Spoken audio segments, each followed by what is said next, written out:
friends say about me. And that's why I speak so highly of this man, because he's influenced and had such a huge impact on my life that even before I really knew him, I felt like I knew him. I felt like he was my partner. Felt like he was my homie. He was Chewy. Honestly, I thought he was black. Like when I met you when I was 12, I was like, oh, he a nigga. Like he like my other half. You feel me? Like it's good. And then I met Chewy and we went on the ride together in Great America. I'm like, okay, yeah. All right, this is cool. This is a cool little amigo. You feel me? But since I met him, and I've told him this before, since I met him when I was 12, I've looked up to him. I've idolized him because I've always wanted to be in radio. I've always wanted to be a radio DJ. I've always wanted to be in Bay Area politics. You know, you hear that word so much in this industry, politics. I feel like that's damn near the excuse for everything in this industry. Why you ain't on, bro? It's politics. Why you ain't this, bro? It's politics. There's politics in this shit, bro. You wouldn't understand. I get you. It's fucking politics in this motherfucker. But one person who does have diplomatic immunity is Chewy Gomez. And that's because he created himself as a brand. He didn't create, he didn't use KMEL to boost Chewy Gomez. Chewy Gomez boosted KMEL. You didn't. Now, you told me this before. KMEL didn't buy or pay for his van to be wrapped. You paid for it out of your pocket, right?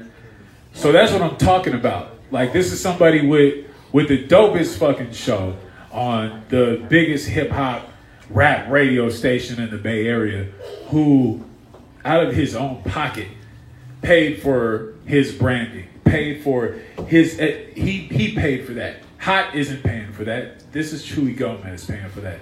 So there's really no excuse when you're an up and coming artist and I need to buy flyers and I can't afford, you should afford that. If this is what you want to do, get out your own fucking way. Put your money, invest your own money. Nobody's going to invest in you. Chewy Gomez had KML backing. They didn't invest in him. He did. So he utilized his brand to make KML bigger. So without further ado, I want to bring my homie, the one, the only, the legend, Mr. Chewy Gomez. Make some noise, y'all.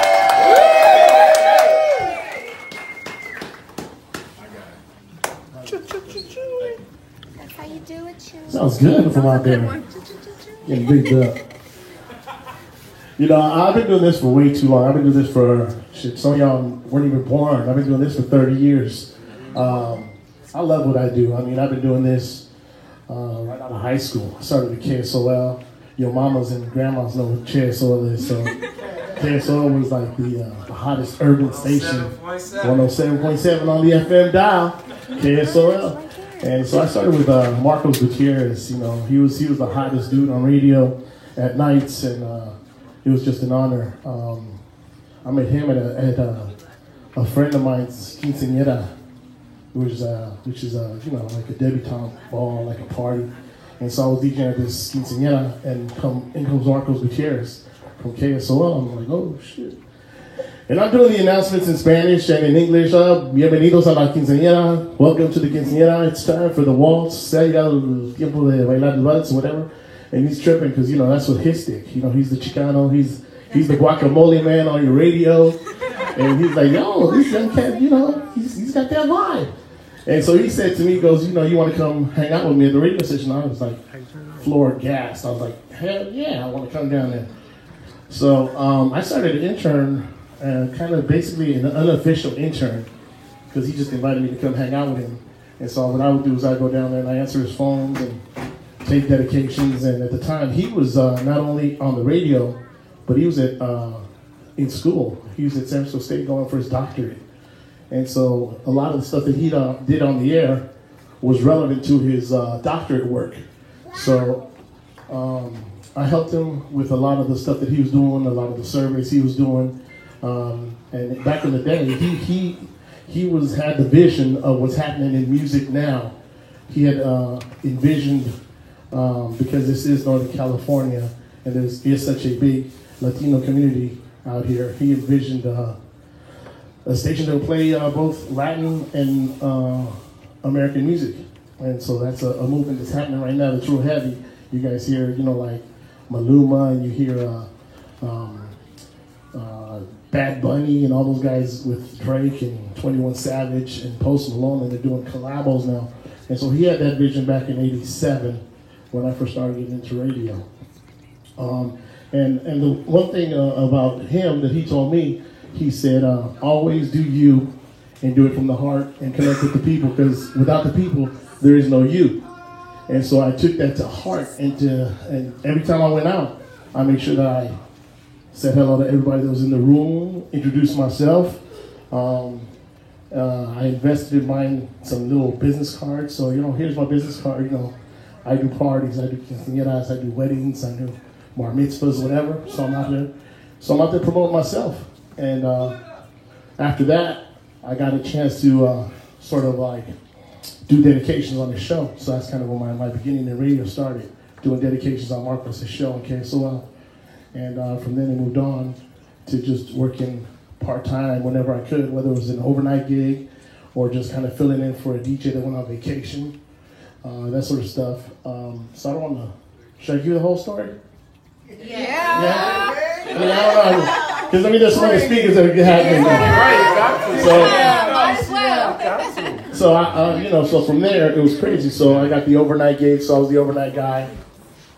And then the station decided to change formats, and that's when you heard Wild Thing for 4 days, I think, or something like that. You heard Wild Thing over and over and over, and then they changed KSOL to Wild 107. And when they switched it over to Wild 107, they brought this cat named Mancow to do mornings, and I was doing the overnight spot. So I'd be on at nights. I did the Sunday Night Oldies, I did the Saturday Night Street Party, and I did overnight. So I was doing like all the specialty shows that were basically me. And then Mancow was driving into work one day, and he goes, "You're a fool. You want to put that on the streets? How would you like to be my goodwill ambassador?" "What you mean? What that mean?" He goes, "What you're already doing, you're already driving the vans for the station. I want you to be my goodwill ambassador. You go out on the streets during my show and you do whatever we do." And I'm like, "Sounds good to me." He goes, "You're still going to keep your regular gig." So I was working Friday, Saturday, Sunday, and then I worked every night overnights, and I'd stay late just to be out in the vans for him. And so that's where I got my start. And then I was doing all kinds of crazy stuff on Mancow Show. I don't know if you guys ever remember. Some of you guys might, some of you might not. But Mancow was out there doing crazy stuff. So he'd have me out blowing up chickens on the street. I'd have people sit on blocks of ice for tickets. We had, that was the famous one. The famous one that we got hella in trouble for was when we stopped traffic on the bridge.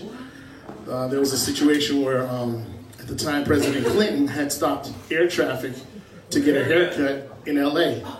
So Mancow says, well, if President Clinton can do this on the runway in LA, our goodwill ambassador can stop traffic on the bridge and get a haircut. And I said, all right, I'll do that. I didn't think of it at the time. I didn't think it was that big a deal. So we went out there, we stopped traffic on the bridge, and as you know, it was catastrophic. It's like nobody had ever done that before. There was helicopters everywhere. Cops was looking for us. They sued the station. We got in hella trouble, but it put Wild on the map, because before that, they hadn't really heard of Wild 107, but that put Wild on the map, and then from then on, Wild started becoming a factor up against KMEL, because KMEL was still a hot station to be at, and they was doing Summer Jam, and they were just killing the streets. But we helped put Wild on the map, Mancow and myself. Shortly after that, I was getting ready to have my son, and I said to my boss, I said, yo, I'm gonna either need some more money to get my own insurance, or you're gonna have to give me like a full-time job. Although I was working hella hours, I wasn't a full-time employee. So I said, you're gonna have to give me a job, or pay me money so I can get some insurance. And he said, well, I don't have a position to give you, and I can't give you any more money. I'm like, okay. You know what you do, you're about to have a kid. And so it was crazy, because at that same time when I was going through that, I get a call from this guy named Dave Shakes, who was taking over as program director at KMEL. This was right because this guy named Keith Nafley used to run it down there, and this guy Dave Shakes was about to take over. So he reaches out to me and says, hey, I want to have lunch with you and talk to you about a little something. I'm like, okay. So I went and met this dude. We sat there. We sat for half an hour. He said, I know what you've been doing. I've been listening to the show. I'm thinking about putting a team together, and I want to see if you're interested. And I'm like, quite possibly. What are you talking about? He goes, well, I want to put you on the show, but I'm going to team you up with somebody. It's not going to be you by yourself. You're going to be on the radio. And I'm like, okay, well, I'm about to have a son, so I need to make X amount of dollars. And he's like, okay, what do you want to make? I said, I got to make at least $10, $15 an hour. He goes, okay. So he wrote a little number down on a page of paper, and I'm like, okay. He slid it to me, and it's kind of funny because you see that shit in movies, you don't believe that's true. So he wrote a little number on a note, he slides it to me, goes, take a look at that. And I'm like, okay. So I looked at the paper, I'm like, are you kidding me? He goes, yeah. I'm like, well, I really like where I'm at. Can I take it? He goes, don't take it. See if, they can match it. I'm like, sure, okay. I go back, and I go, I love working here. Honestly, I love Y107. This is where I started. I'm part of the True. This is what they're offering me to go across the street to KMEL. Can you match it? Can't match it. Can I get a shift? No. You're already doing all the shifts you can. Okay, so I went back and told Drew, okay, doesn't look like you want to match it, they can't match it. What can we do? He goes, well, let me tell you what I got planned. I'm going to put you and Rosary together, and you guys are going to be on at nights. I'm like, oh, cool.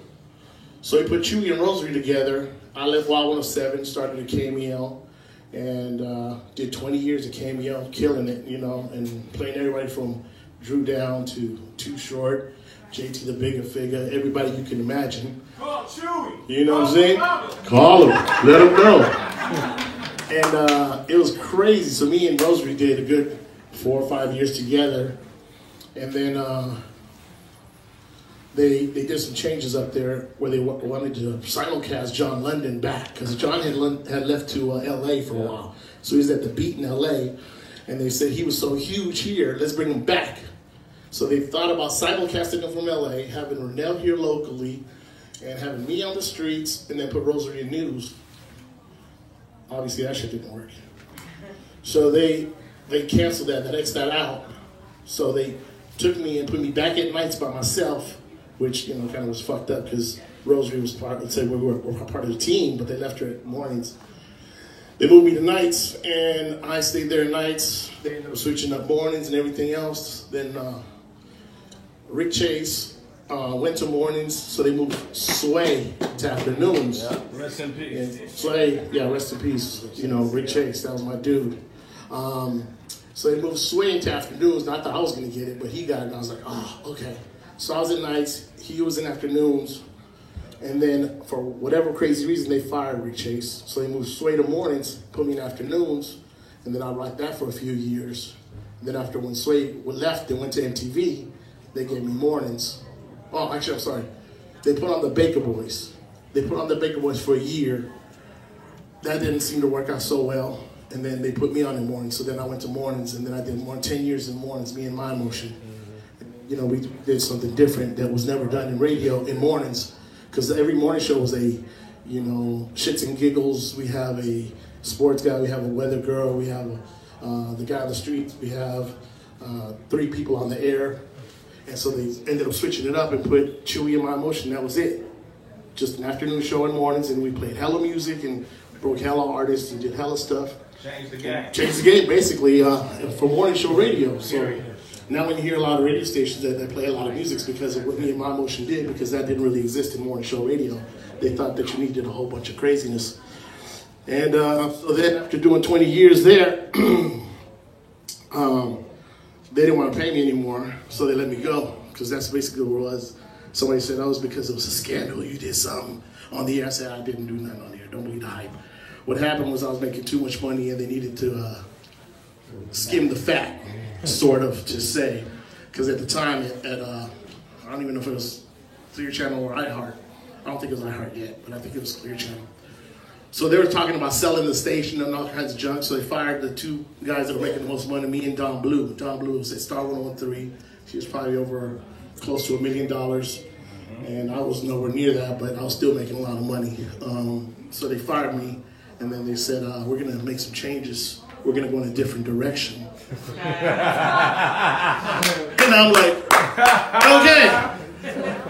And then they took my whole show and gave it to Sana, and Sana's been doing my show since I left. So, you know, I don't see what direction they changed because they didn't change shit, but the budget of the show. Right. So, I was off of work for about a year, and I've been over at Hot 105 now for about almost, is it 2 years? I think maybe two. It's 2 years now. I've been at Hot 105.7, been doing afternoons there, having a good time. It's been going well. And that's where we're at now. But in regards to Chewy and the brand and what Big Body Cisco and what me and Moore and everybody and Tussie and everybody's been saying, I've always believed that if you brand yourself and people know who you are, you could take that anywhere. They can't say it's funny because at the radio station I'm at now, they tried to claim ownership to my Instagram because I had hella followers, and you know I don't have Kim Kardashian numbers. But you know, I got 65,000 or something like that. Real numbers. You know, real numbers. They weren't bought. You know, they're real people that follow me. And so whenever I would post stuff, it's like, why are you posting that? Why are they not advertising on our station? I'm like, because this is my shit. You know, it's like I post this. This is my family. This is the party I'm going to be at. This is whatever I'm promoting. You know, whatever. And they said, well, since you mentioned your Instagram on the radio station, that's our Instagram. Hold on here. Hold on, partner. So what I did was I created another account. So now I got like 3 accounts. So I got Chewy Gomez, which is my account. I got Chewy Gomez Radio that I do all my radio stuff with. And I got Mr. Chewy Gomez, that's my family stuff. I got my kids and stuff.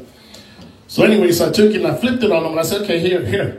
This is Chewy Gomez Radio. This is your Instagram. Whatever you want me to post on here, let me know. We'll post it there. That's ours. We can share. So, you know, and so they're doing that. But, you know, they will try and get you for your stuff, you know. So, with that being said, you know, always invest in yourself because you are what you make. You know, can't nobody make you. You make you. Always be true to what you do. I believe in what I do. I've always been honest with everybody, you know, and Cisco is funny because, you know, Cisco and I, you know, always joke. And I sell him short on a lot of things, but he knows I love him and I know that what he's doing is right on. And he's followed the lead to a T and taken it to where he needs to be. You know, he's still growing, but, you know, you can't take that away from him, you know. You know, how can I monetize this? He told you. You do your own lane and you get paid. There's DJs that don't get paid on, you guys don't even realize this, but there's guys that you listen to on XM radio. They don't get paid to be on XM radio. How they make their dough is by DJing around the world and around the country. You know, Kid Capri will be in New York today, and he'll be in Miami tomorrow, and then he'll be in Utah, then he'll be in Philadelphia, and that's how they make their money. And that's why, you know, sometimes when you hire these DJs, like, damn, why I gotta pay you $2,500 when I could just get Tussie for $6? And Tussie probably do a better job than some of these guys. But you're paying for a name. And these guys created a name. So when you hire a DJ Clue, and you're like, man, he didn't even rock the crowd. He didn't even know what the Bay Area was loving. But you didn't hire him for that. You hired him because he's DJ Clue, or he's Funkmaster Flex, or whoever he is. They're going to give you them. They're not going to give you what you're used to. So when you want that, stick to the guys that are doing it out here. These guys know what you guys want. They're out here listening to your music. You're the ones handing them the music. And, you know, this is what you need to do. Invest in these little thumb drives. If you're an artist, I tell people all the time, these are going to go way further than a CD or you telling somebody to go to your they're not going to remember your SoundCloud name anyway. You can write it down. You can give them a business card, and chances are it's going to sit in their pocket for 2-3 days, and it's going to be in the garbage.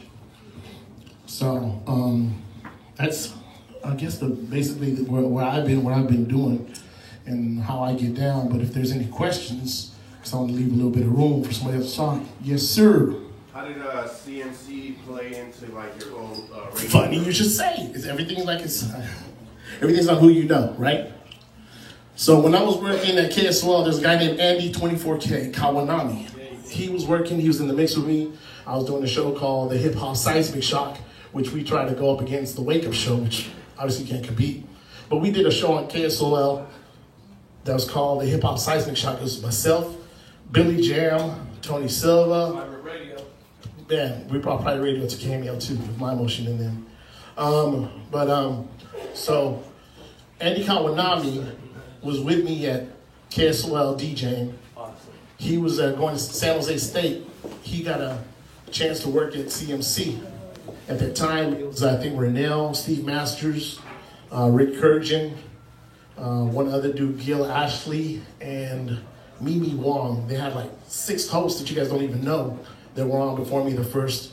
Because the CMC's been on 37 years, and I've been on it 30 of the 37 years. So, you know, it's like crazy. So Andy asked me to come over there and do a show, and I said, nah, I do radio, bro. I don't do TV. He goes, no, do me a favor. For real, come do me a favor. They're asking me to do it, but I don't want to be on TV. I said, I don't want to be on TV either, dude. So I did him a solid. I went down there and filled in, and before you knew it, I was doing Wednesday. Every Wednesday was my day. Chewy's Coca-Cola Classic Wednesday. That was my day.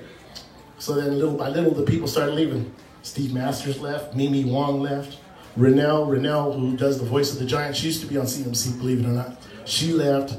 So all that left, I started taking over one day at a time. 1, 2, 3, before you knew it, all of CMC was Chewy. So I said, change the name to Chewy Music Channel. Not California Music Channel, but I've been doing CMC for 30 years, and I just started off as a fluke because I knew somebody that knew somebody, and he asked me to do him a favor, and that was a solid.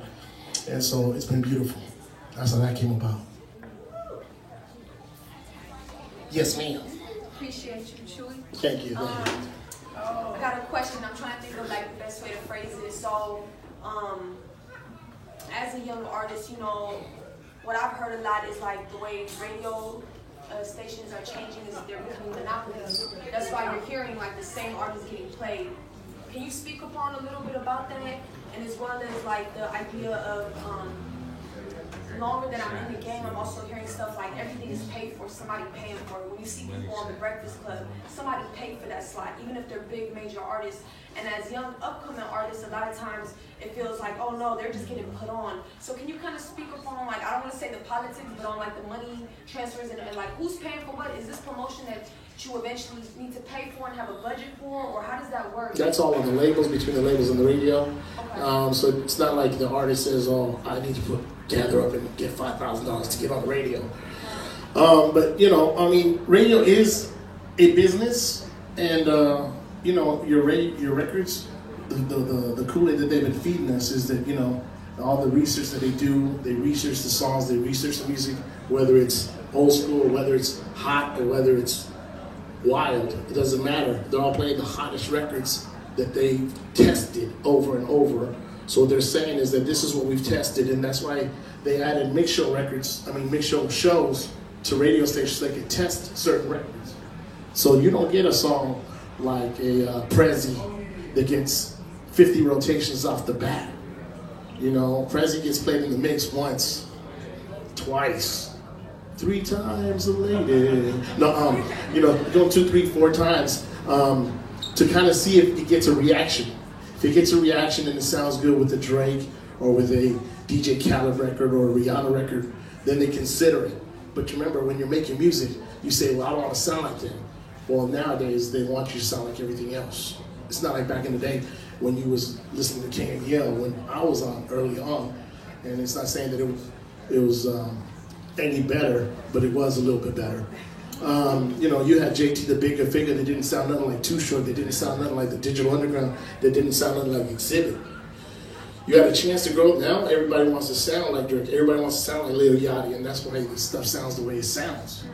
The music game has definitely changed, and that's why you got to give a lot of credit to shows like Big Body Cisco's that don't have their hands tied, that can give you a chance to shine and do that sort of stuff. And a lot of stuff that you see on the internet is just that, stuff you see on the internet. Because the stuff that you hear from the Breakfast Club doesn't make it on the air. They're doing it like right here, like right now, these interviews we're doing here, like you may catch a piece of this interview later on, but they don't get the whole interview. So for us to say that we was on, like right now, that we're on Hot 105.7 or we're on Wild or we're on Q102, we're not on right now. We're giving you what we think you want to hear, the little bits and pieces.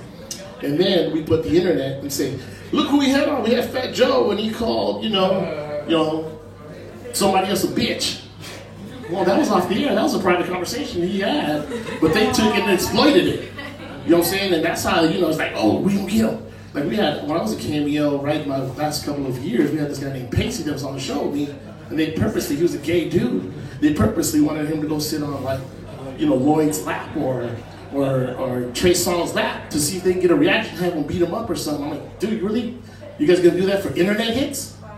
You know what I'm saying? So it's like, it's bananas. Don't believe half the shit you see on TV or on the internet. Yes, sir. My question is, how important, like, as someone that put people on through the Bay Area, through the radio, like you said, how important is the radio still, like, for artists, like, when the internet is so popular? At the end of the day, radio is important because it's going to bring you to a bigger audience. Cisco can only take you so far right now. But if Cisco became the shit where everybody was listening to Cisco and not listening to Mia and Chewy and Sana G, but everybody was tuning into Cisco, he's that dude. But in the meantime, we know that even though you listen to SiriusXM or you listen to Pandora or you listen to Spotify or you listen to, one of them other websites that plays, what is it,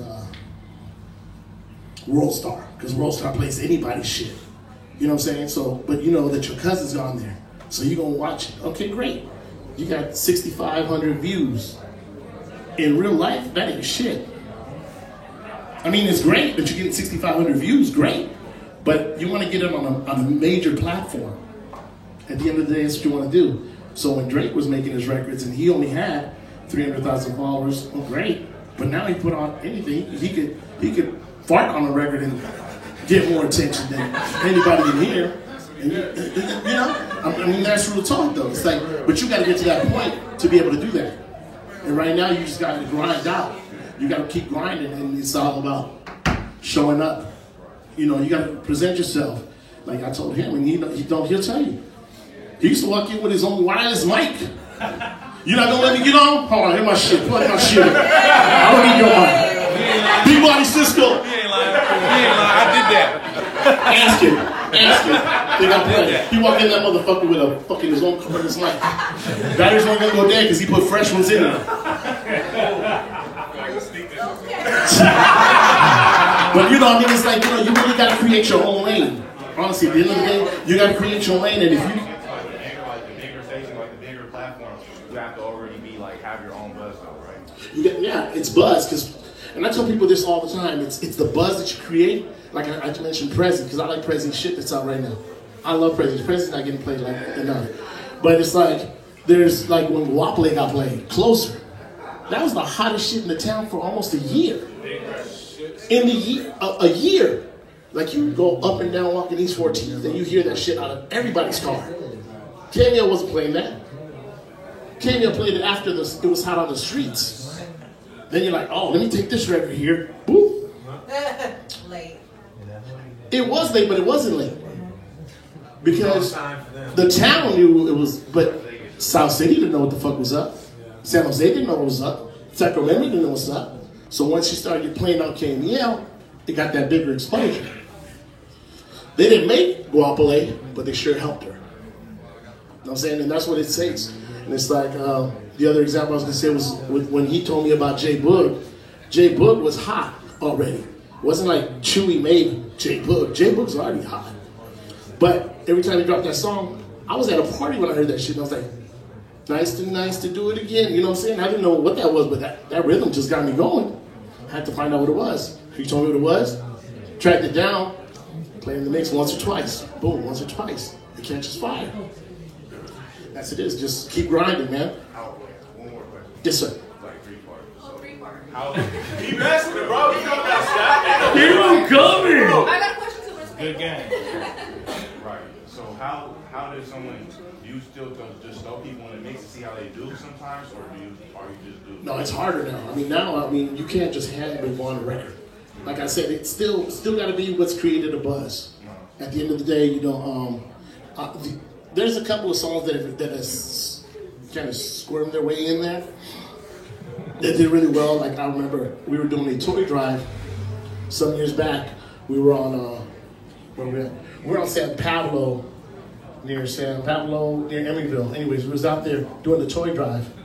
And La Rue, the hard hitter, pulled up one day and handed me a CD. And we was out there doing a drive. I'm like, whatever. I put it in my pocket. Threw it in my car when left the toy drive. 4 days later, I popped it in. Had this song called Coonin' that was just knocking. Coonin'. And I'm like, ooh, this shit is hot. I showed it to Mama, she goes, yes, because I called LaRue, because the number was on the CD. I said, you can't call this shit Coonin'. You're not gonna get played on radio. Can't call it, you say whatever you want to say the song, don't have it as your title. So he went back and called it Tycoonin'. So you know the song, right? So he took the song and he changed the title, he repressed it, he did that shit. Me and Mama played it a couple times on the mix show. Before you knew it, it was in rotation. It wasn't one of them records that was E40 rotation, but it still got, 20 rotations a week, which is big. And so that just happened that he just handed it to me. There's a few stories of like that you actually took it and it did something on its own. Because he hadn't even put it out on the streets, it wasn't hot. But a record like Wapale that was already hot, that was a no-brainer,